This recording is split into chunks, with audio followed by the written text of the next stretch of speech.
नमस्कार, आप देख रहे हैं बिग बाइट लाइव और आपके साथ में विजेंद्र सोलंकी।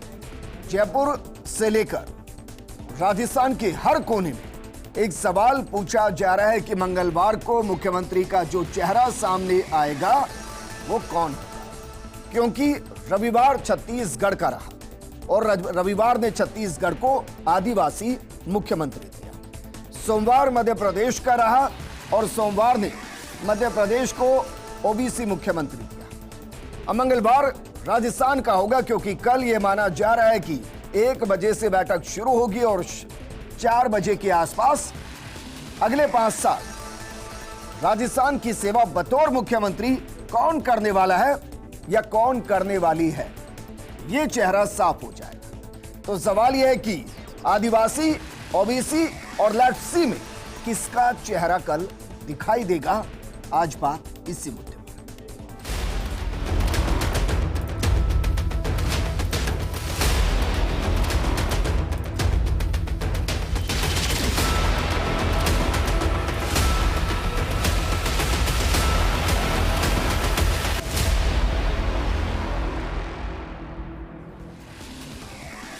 मुख्यमंत्री का सिलसिला विष्णु साय से होते हुए मोहन यादव तक आ चुका है। क्या नामों के बीच में भी राजस्थान का नाम छिपा हुआ है?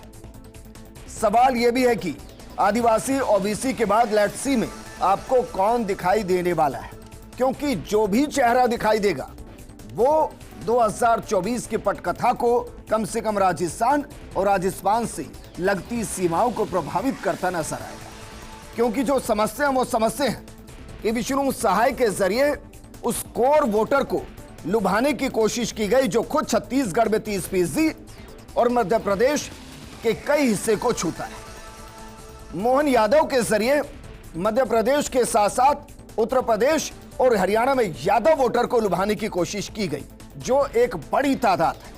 तो सवाल यह कि राजस्थान में जो लेफ्ट सी और जिसका इंतजार हर कोई कर रहा है वो कौन सा चेहरा होगा जो न सिर्फ राजस्थान में उस वोटर को लुभा पाए जो वर्तमान में बीजेपी के साथ कनेक्ट नहीं हो पा रहा है, और साथ में आसपास से लगती सीटों पर भी असर डाल के बता पाए कि नहीं, ऐसा नहीं है कि बीजेपी नजरअंदाज कर रही है, वो पूरा सहयोग कर रही है, वो सीट दे रही है, वो कुर्सी दे रही है। तो चलिए लोकसभा में बीजेपी का साथ दिया जाए। इस लेफ्ट सी में बहुत कुछ छुपा हुआ है। इस मुद्दे पर बात करने के लिए हमारे साथ मौजूद हैं कांग्रेस प्रवक्ता आरसी चौधरी जी और बीजेपी प्रवक्ता हमारे साथ पूजा कपिल जी मौजूद हैं। पूजा कपिल जी, मानकर चले वो सारे गणित, वो आंकड़े जो एक जंग में पेपर पर किए जाते हैं कि कैसे कैसे घेराबंदी कर दी और जो अपने साथ नहीं उनको कैसे अपने साथ लेकर आना है, मुख्यमंत्री की कुर्सी पर किसको बैठाना है, ये तय करने के साथ उन सारे सीटों के समीकरणों को साध लिया जाएगा और राजस्थान में कोई ऐसा ही चेहरा आएगा जो राजस्थान के साथ आसपास के लगते हिस्सों को भी साथ जाए। देखिए विजय जी, ये निश्चित तौर पर है कि राजस्थान में जो भी सीएम आएगा भारतीय जनता पार्टी का कार्यकर्ता आएगा जी। और सबसे बड़ी बात है भारतीय जनता पार्टी जो हमारे संगठन का विचार आएगा या आएगी। देखिए कार्यकर्ता में आएगा आएगी आता है, यहाँ लिंग भेद नहीं है। कार्यकर्ता मीन्स वो फीमेल भी है वो मेल भी है, तो कोई भी मतलब कोई भी हो सकता है। और भारतीय जनता पार्टी जिस तरह से काम करती है, हमारा संगठन है लास्ट को आगे लाना, सर्वस्पर्शी सर्वव्यापी कि हर किसी को हर वर्ग को टच करना। वाकई में कोई होता है पार्टी में? आप तो कहते हैं भाई सब साथ हैं, तो लास्ट में कौन है? मैंने आपसे ये कहा कि हमारे संगठन का मूल है कि अंतिम व्यक्ति तक को भी आगे लाना और सर्वस्पर्शी सर्वव्यापी हर वर्ग तक हर लोगों तक ये भारतीय जनता पार्टी पहुंचे। तो कोई भी हो सकता है विजयन जी, ये हमारे अंतिम व्यक्ति, हमारा अंतिम व्यक्ति और हमारा प्रथम व्यक्ति में कोई अंतर नहीं होता है, सब हमारे लिए समान है। उस कोई भी में आपका कोई भी कौन है जी? मैं भारतीय जनता पार्टी की कार्यकर्ता हूँ, पूरी भारतीय जनता पार्टी, और जिन्होंने भी कमल खिलाए वो सारे मेरे अपने हैं, सारे भारतीय जनता पार्टी के। अच्छा, अब ये मान रहे हैं कि भाई जिन्होंने भी कमल खिलाए हैं, जो 115 इस वक्त कमल की पंखुड़ियां हैं, उन्हीं में से कोई होगा, उनसे बाहर से नहीं होगा। मैंने कहा कार्यकर्ता में सब आ सकते हैं, मेरे लिए कोई भी हो सकता है। मैं कार्यकर्ता हूँ, आपने कहा ना, तो मैंने आपके लिए कौन होगा, मेरे लिए कोई भी हो सकता है। जैसे मैं कार्यकर्ता हूँ वैसे कोई भी कार्यकर्ता आ सकता है। भारतीय जनता पार्टी का कार्यकर्ता निश्चित तौर पर। मित्तल साहब भी हमारे साथ जुड़ गए हैं, राजनीतिक विश्लेषक हैं। मित्तल साहब, एक मिस्ट्री बॉक्स होता है जो सोशल मीडिया पर दिखाई देता है कि उसको क्लिक कीजिए, उसमें से कुछ मिस्ट्री आपके लिए निकलेगी। तो जरा राजस्थान की हिस्ट्री को समझिए और उस हिस्ट्री को 2024 के फ्यूचर के साथ कनेक्ट कीजिए। तो बताइए कि कल जो किसी के मोबाइल पर प्रवेशक पे जो मिस्ट्री से जुड़ा मुख्यमंत्री का नाम आएगा, वो कौन हो सकता है आपके हिसाब से, जो राजस्थान की 25 सीटों को भी साथ जाए और आसपास की सीटों को भी साथ जाए 2024 के लिए?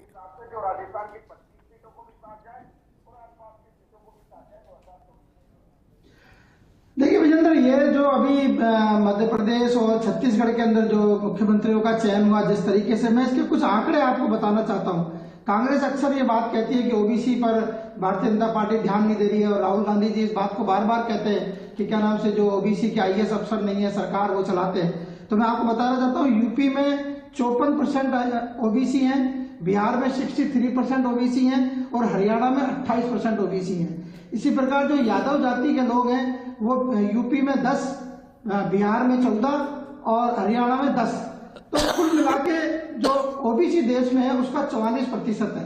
तो अब ये जो मध्य प्रदेश में और जो ये लागू किया गया ओबीसी को बनाया गया, मुझे लगता है कि जो लोकसभा के 2024 के जो चुनाव है उनको ध्यान में रखते हुए ये वहां उस पर चयन किया गया है। और सबसे एक बात यह है कि भारतीय जनता पार्टी ने इस बात की कोशिश की है कि जो स्थापित नेता हैं उनको अलग हटा दिया जाए और जो नए लोग हैं, नई पीढ़ी के लोग हैं, उनको यहाँ लाया जाए। आप देखो कितनी समानता है, राजस्थान,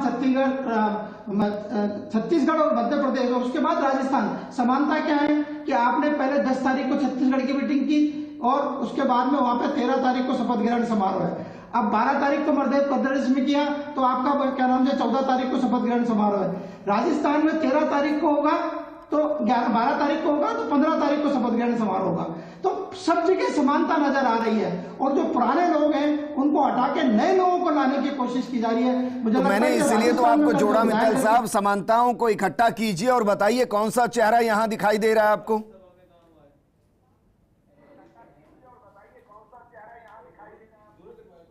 नहीं, बहुत मुश्किल है। भारतीय जनता पार्टी के उसमें पेपर लीक होना, नाम का लीक होना बहुत मुश्किल है। तो फिर समानताओं का भला बताइए, राजस्थान में हम क्या ही करें कि भाई मध्य प्रदेश और छत्तीसगढ़ में क्या क्या समानताएं, वहां आदिवासी, वहां ओबीसी। हम तो ये कह रहे हैं लेट्स सी में यहां कौन है भाई, कोई तो बताइए। अच्छा चलिए यही बता दीजिए किस समाज से हो सकता है।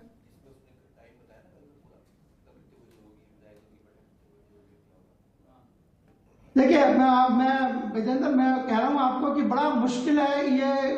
आप देखो आज भी जब क्या नाम से मध्य प्रदेश में विधायक दल की बैठक अंदर हो रही थी तो बाहर नाम लिए जा रहे थे, मीडिया में लगातार नाम लिए जा रहे थे। मोहन यादव का नाम, डॉक्टर मोहन यादव का नाम कहीं भी नहीं था, लेकिन उसके बाद हमने देखा। तो आप ये कह रहे हैं कि जितनों के नाम चल गए उनमें से कोई नहीं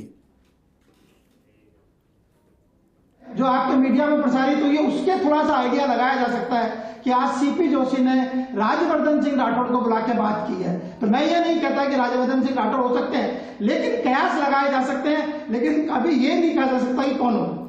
ठीक है, वापस मैं आपके पास आऊंगा। आरसी जी हमारे साथ हैं। आरसी जी, वैसे तो भाई कांग्रेस का इससे बहुत ज्यादा कोई लेना देना नहीं कि कौन मुख्यमंत्री होगा, लेकिन कांग्रेस के कार्यकर्ता भी प्रदेश के ही लोग हैं, उनको तो अपना मुख्यमंत्री चाहिए। आपको लग रहा है इस देरी का कुछ नुकसान है? विजेंद्र जी, आपने सही कहा कि राजस्थान के 5 करोड़ 26 लाख मतदाताओं ने 3 तारीख को अपना निर्णय सुना दिया था। 3 के बाद में लगातार जो भारतीय जनता पार्टी, जो एक पार्टी विद डिफरेंस की बात करती है, चाल चरित्र और चेहरे की बात करती है, जिसके अंदर पार्लियामेंट्री बोर्ड और विधायक दल के द्वारा नेता चुने की बात की जाती है, वो तमाम बातें दरकिनार करते हुए, ध्वस्त करते हुए हम तमाम मीडिया के माध्यम से पता चलता है कि एक बंद लिफाफा लाया जाता है। उस लिफाफे में पेपर है या नहीं, ये उसी को पता है जिसको लिफाफा दिया गया है। क्या उसे फोन से नाम बताया जाएगा? क्या उस लिफाफे के अंदर नाम होगा? क्या विधायक दल के द्वारा नाम चुना जाएगा? ये भारतीय जनता पार्टी का अंदरूनी मामला है। लेकिन मैं ये कहना चाहूंगा कि लोकतंत्र के अंदर जब सत्ता केंद्रित होती है तो उसकी सजा जनता को भुगतनी होती है।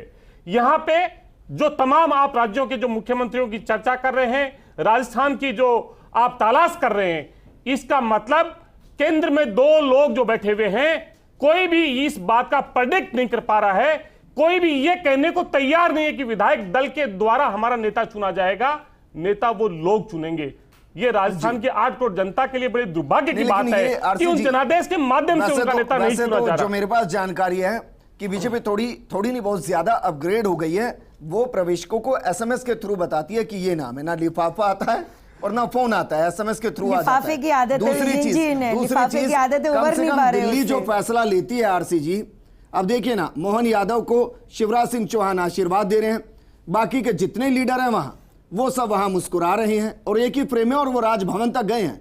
ऐसा नहीं हुआ कि कोई एक लाइन का प्रस्ताव लेकर आया हो और सब कहीं और चले गए हों और वहां इस्तीफे देकर फिर कहीं और चले गए हों।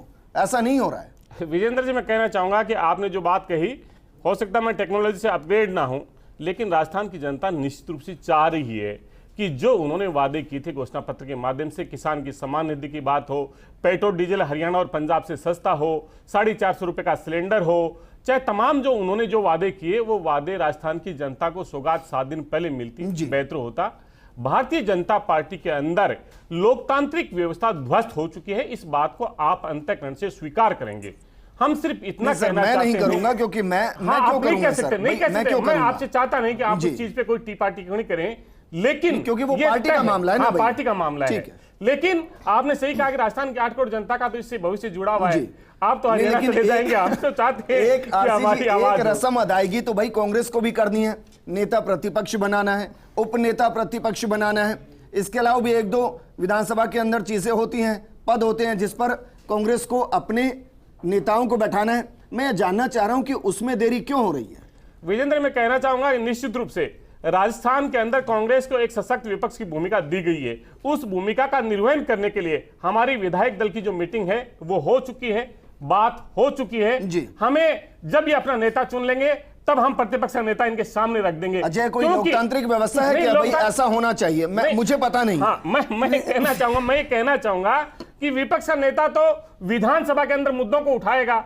जब ये मुद्दे तैयार करें, जब इनका मुख्यमंत्री हो, जब इनका सरकार हो, तो हम ये कहें कि आपने ये जो वादे किए थे आज पूरे कीजिए। ठीक है। लेकिन एसपी जब सरकार बन नहीं रही, और मैं एक चीज कहना चाहूंगा एसपी मित्तल साहब, मैंने सिर्फ टिकटों के बंटवारे में जरूर देखा था कि भाई किस फला सीट से किस नेता को उतारा जा रहा है, उसके अगेंस्ट कौन सा नेता वहां मजबूत रहेगा, उस हिसाब से उतार देंगे।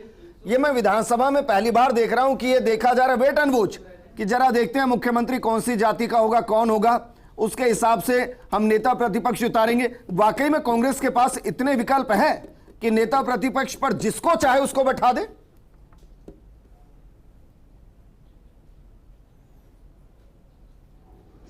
नहीं, देखिए विजेंद्र, जो आरसी चौधरी साहब हैं वो जब सरकार में थे तब भी कांग्रेस का पक्ष बहुत मजबूती से रखते थे, और अब विपक्ष में है तो भी क्या नाम से कांग्रेस का मजबूत पक्ष प्रवक्ता है मजबूती से रख रहे हैं। ये अच्छी बात है। लेकिन क्या नाम से आपको पता हो कि जब ये कांग्रेस विधायक दल की बैठक हुई थी तो प्रतिपक्ष के नेता के लिए कहा गया कि इसका फैसला हाईकमान करेगा, और हाईकमान पर छोड़ दिया कि जो भी तय करेंगे हाईकमान करे।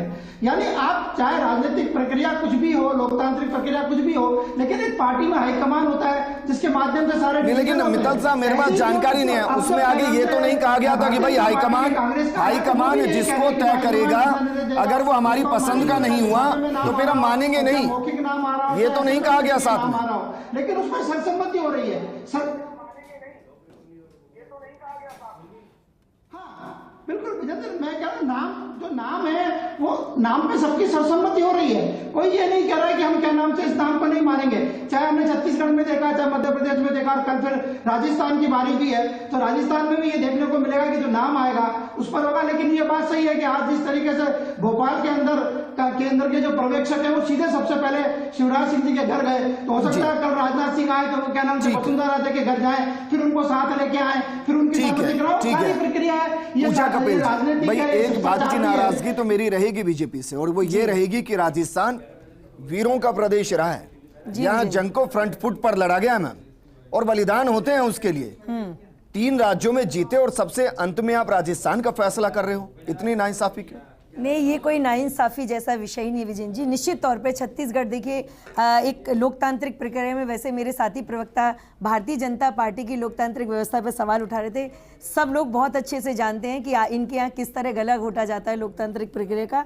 छत्तीसगढ़ को लेके, मध्य प्रदेश को लेके आज राजस्थान की बारी है। और निश्चित तौर पे चाहे वो विधायक दल की बैठक हो, चाहे हमारी, हम शुरू से बोलते हैं पार्लियामेंट बोर्ड में हमारे में डिस्कशन होता है और जिस डिस्कशन में वहाँ जो तय हो जाता है वो चीज़ नीचे विधायक दल के लोगों के साथ में उस पर बात की जाएगी। उनके सर्वसम्मति से जो निर्णय बनेंगे वो निर्णय किया जाएंगे। निश्चित तौर पर राजस्थान प्रायोरिटी रहा है। प्रधानमंत्री जी ने कहते हैं गारंटी की गारंटी यहाँ से घोषणा करी है और जिस बात की बात कर रहे हैं ये एक नई लोकतांत्रिक परंपरा शायद कांग्रेस के अंदर पनपी है कि जो भारतीय जनता पार्टी कर देगी उसके बाद ही तय करेंगे। तो ये भी अच्छी बात है। मुझे बहुत अच्छे से याद है कि जब नोटबंदी की गई थी अचानक से 8 बजे फैसला हुआ था और फिर नोटबंदी हो गई थी। सही हूं मैं? देखिए नोटबंदी और ये जीएसटी भी ऐसे हुई थी। नोटबंदी क्या और ये मुख्यमंत्री को चुनना, मुख्यमंत्री को चुनना जो एक स्टेट का प्रतिनिधित्व करेगा और वो फैसले लेना जो पूरे देश को इफेक्ट करते हैं, इतना अंतर होता है। वो फैसला देश को भी नहीं, हमारे विदेश में जिस तरह से आप सबको पता है कि काले धन को लेके किस तरह से करना था। अगर इस चीज को डिस्कशन और पहली कर देते तो आप जानते हैं कि किस तरह से बाहर से उस धन का किस तरह दुरुपयोग किया जाता। जो नोटों का जिस जनता के हित के लिए कुछ फैसले ऐसे होते हैं जो प्रधानमंत्री जी को संविधान पर मैं किसी दिन और अगर डिबेट रखूंगा तो मैं आंकड़ों के साथ बताऊंगा कि उसके बाद वो रेशो बढ़ा है, कम नहीं हुआ है। कि सर्वसम्मति से विधायक दल के साथ में, पार्लियामेंट बोर्ड के साथ में सबसे मिलकर और बिल्कुल सोच समझ के लेना चाहिए। तो मुख्यमंत्री का फैसला, उसको प्रदेश को चलाना है। हम 5 साल की थोती अच्छा चलिए ये बताइए, ठीक है, एक मिनट सरकार चलाने के लिए ये तो दौड़ पीछे चला गया बहुत भाई। अब तो वोट पड़ गए हैं, अब निकलिए उस चीज से थोड़ा आगे। अब मैं ये कह रहा हूं, सुनिए ना मैम, सुनिए ना, जब एक मैसेज आएगा और उसमें एक नाम आएगा और फिर विधायकों से समर्थन लिया जाएगा या जो आपके सीनियर लीडर वहां बैठे होंगे उनसे जब समर्थन लिया जाएगा तो जरा ये बताइए इन सब के बीच में सहमति कहां से होती है? कैसे नहीं विजयन जी, एक नाम आएगा। ये किसने आपको ये बात कह दी? सर्वसम्मति से पार्लियामेंट बोर्ड में जो भी नेता चुने जाएंगे उन नेताओं के नाम और जिस विधायक दल में रखे जाएंगे उसमें से कोई आएगा। ये इनकी आप लिफाफे की बातों पर ध्यान ना दें। वो सच है, इनके लिफाफा आता है, वो सच है। कोई लिफाफा या कोई बंद वो नहीं आएगा। मैसेज बाकायदा सबसे पूछा जाएगा, सबसे बात होगी। नेता बताते हैं भाई, प्रवेशक जब हेलीकॉप्टर से उतर भी चुके होते हैं ना तो भी उनको नहीं पता होता कि किस नाम के साथ वो आगे बढ़े। मुझे नहीं लगता भारतीय जनता पार्टी के किस नेता ने आधिकारिक रूप से आपसे इस तरह की कोई बात कभी नहीं की। आप ये कह रहे हैं कि विधायक दल की बैठक में 4-5 नाम आगे रखे जाएंगे और फिर एक-एक नाम पर वोटिंग होगी, आप ये कह रहे हैं? हाँ बिल्कुल, विधायक दल और पार्लियामेंट दोनों की सहमति से जो नाम होगा वही नाम बिल्कुल आपके सामने आएगा। जो विधायक दल की बैठक है उसमें 4-5 नाम रखे जाएंगे, फिर वोटिंग होगी। पार्लियामेंट बोर्ड ने जो तय करके भेजे हुए नाम है उनके हिसाब से सब होगा। पार्लियामेंट बोर्ड ने जो नाम तय करके भेजा है उस पर विधायक दल की सहमति कब ली गई? भेजे गए हैं जो भी, मतलब कितने? नहीं, ये नंबरिंग ये पार्लियामेंट बोर्ड का डिसीजन होता है। इस चीज को हम डिस्क्लोज कोई नहीं करता, ये अपने आप में पार्लियामेंट बोर्ड का डिसीजन होता है। एसपी मित्तल साहब, मेरा अनुभव ये कहता है भाई मैंने ऐसा होता नहीं देखा है, अपनी पत्रकारिता में नहीं देखा है। अब आप मुझे बताइए कि क्या कल वाकई में जब प्रवेशक आएंगे, राजनाथ सिंह साहब आएंगे, विधायक दल के साथ बैठे होंगे, वो 4 नाम बताएंगे क्या? पार्लियामेंट्री बोर्ड ने इन 4 नामों पर सहमति दी थी, आप वोट कर दीजिए, जिसको ज्यादा होगा मुख्यमंत्री होगा। या एक एसएमएस से एक नाम आएगा, सीनियर लीडर्स उसको प्रमोट करेंगे और बाकी उसको स्वीकार करेंगे और मुख्यमंत्री के नाम की घोषणा होगी।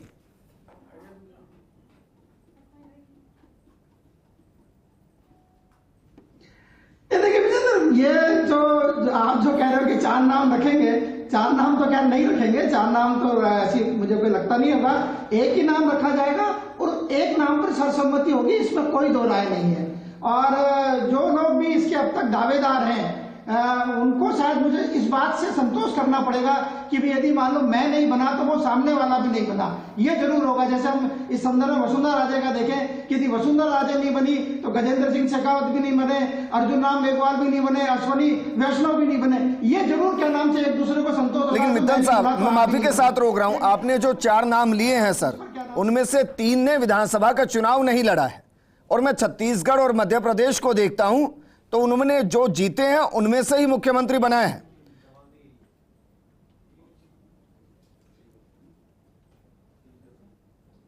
बिल्कुल बिल्कुल, मुझे भी यही लगता है कि जो कल मुख्यमंत्री राजस्थान में घोषित किया जाएगा वो विधायकों में से ही घोषित होगा और मुझे नहीं लगता कि कोई क्या नाम से उसका बड़ा राजनीतिक कद होगा।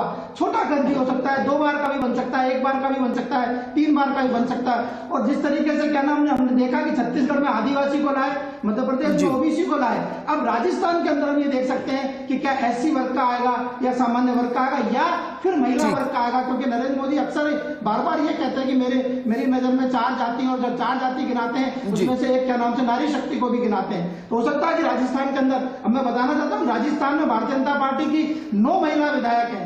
9 महिला विधायक में सबसे वरिष्ठ जो है वो वसुंधरा राजे हैं, उसके बाद में अनिता बंदर आती तो 5 बार की। ठीक है एसपी मित्तल साहब, आपने एक शब्द का इस्तेमाल किया, मैं जानता हूं आपकी भावना ऐसी नहीं थी कि जिसका कद छोटा होगा।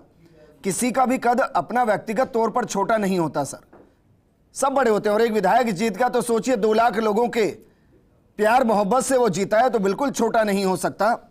और नारी अगर उसमें है तो यकीनन छोटा नहीं हो सकता वो कद, क्योंकि हम तो जहां पूछते हैं नारी को वहां देवता वास करते हैं सर। मैं जानता हूं यकीनन कि आपकी भावना वैसी नहीं होगी, लेकिन आरसी चौधरी जी, क्या अब जो लड़ाई मुख्यमंत्री की कुर्सी के पायों को लेकर चल रही थी, कहीं ऐसा तो नहीं है कि वही लड़ाई अब नेता प्रतिपक्ष के पायों को लेकर खींची जा रही है और इसलिए फैसले नहीं हो रहे? विजेंद्र जी, मैं 2-3 चीज कहना चाहूंगा। एक तो मित्तल साहब ने कहा कि इनके एक लाइन का फैसला लिया गया। निश्चित रूप से हमारे जो तमाम जो विधायक हैं उन्होंने सर्वसम्मति से हमारे जो आलाकमान है, हमारे पार्टी के जो राष्ट्रीय अध्यक्ष हैं, उन पर निर्णय छोड़ा। दूसरा मैं कहना चाहूंगा, हमारे यहाँ कोई ऐसी एडवाइजरी जारी नहीं होती कि विधायक है वो किसी नेता के घर पे जाके नहीं मिल सकता, जैसे भारतीय जनता पार्टी में होती है। तीसरा मैं मित्तल साहब, प्लीज बोल लीजिएगा, आज तो आपका दिन है, बोलने दीजिए। तीसरा मैं कहना चाहूंगा, रहना भी है। तीसरा मैं कहना चाहूंगा, मेरी ये यूनिवर्सिटी की काफी मजबूत नेता रही है, मैं इनको भी एक सजेस्ट करना चाहूंगा कि ये स्तुति गान करें, ये महिमा मंडन करें प्रधानमंत्री जी का। तो हो सकता है ये महिला आयोग की चेयरमैन हो, इसलिए जो बड़े नेता करें उनका अनुसरण आप कम से कम जरूर करते रहिए। ये अनुभव आपको कैसे मिला? तीसरा मैं कहना चाहूंगा कि राजस्थान के अंदर ये अनुभव आपको कैसे प्राप्त हुआ सर? कोई रिमोट से ड्रिवन करे, ये राजस्थान की 8 करोड़ जनता के लिए दुखद होगा। ये मैं इसलिए कह रहा हूं कि तमाम जो नेताओं के जो मैं भाई इस बात को मैं मान जाऊंगा आपकी, इसको मैं इसलिए मान जाऊंगा क्योंकि बाकायदा जब दिल्ली से कोई संदेश आया तो उसको स्वीकार करने से मना कर दिया गया था और इसी पे हो गए थे। मैं ये मान जाऊंगा आपकी बात कि भाई कांग्रेस दिल्ली से ड्रिवन नहीं हुई थी। मैं ये कहना चाहूंगा विजेंद्र जी, जिस 25 सितंबर की घटना का आप जिक्र करते हैं, जिस नेता का आप जिक्र करते हैं, वो नेता तो उस समय पे थे नहीं। विधायकों की अगर कोई भावना थी और भावना से जिस जगह पे वो विधानसभा अध्यक्ष के पास में गए, तो वो एक अपनी एक अलग चीज हो सकती है। लेकिन मैं आपसे गुजारिश करना चाहूंगा, मुख्यमंत्री कौन होता है आपको पता है? आप सोचिए, अगर मुख्यमंत्री की परमिशन के बिना अगर विधायक इस्तीफे दे गए तो जरा बताइए सत्ता कहां थी उस वक्त और मुख्यमंत्री किसके थे? विजेंद्र जी, मैं कहना चाहूंगा कि उस पूरे मैटर का जो पटाक्षेप है, माननीय मुख्यमंत्री ने मीडिया के सामने वक्तव्य देके तमाम जो चीजें हैं वो हो चुकी है। राजस्थान की जनता ने भारतीय जनता पार्टी को चुना और हम ये चाहते हैं कि मुख्यमंत्री राजस्थान के विधायक चुने। केंद्र में बैठे हुए 2 लोग अगर ड्रिवन करेंगे तो हमारे जो 25 सांसद राजस्थान के हितों को लेकर पता होता है हमारे यहाँ क्या हो रहा है। ये बड़े आश्चर्य की बात है कि 2 चुन रहे हैं, 4 चुन पता है, अपने यहाँ की बात नहीं पता। भाई सभी विधायकों से टेलीफोन पर भी तो राय मशवरा किया जा सकता है। विजेंद्र जी, मैं इसलिए कह रहा हूँ कि भारतीय जनता पार्टी के एक नेता का वो बयान सुनाइए जिसमें वो ये कहे कि हमारा विधायक दल हमारा नेता चुनेगा। उन्होंने ये कहा कि हमारा जो शीर्ष नेतृत्व है मोदी जी के नाम पे हम जीत जाएं और मोदी जी जिसको आप तो खुद ही स्वीकार कर रहे हैं कि हम सबने लिख कर दे दिया, आलाकमान तय कर दिया। कह रहा हूं मैं, आप ऐसी एडवाइजरी क्यों जारी कर रहे हैं कि विधायक जाके मिल नहीं पाए? मुझे प्रोग्राम एक मिनट, भाजपा के विधायक अपने नेता से नहीं मिल सकते।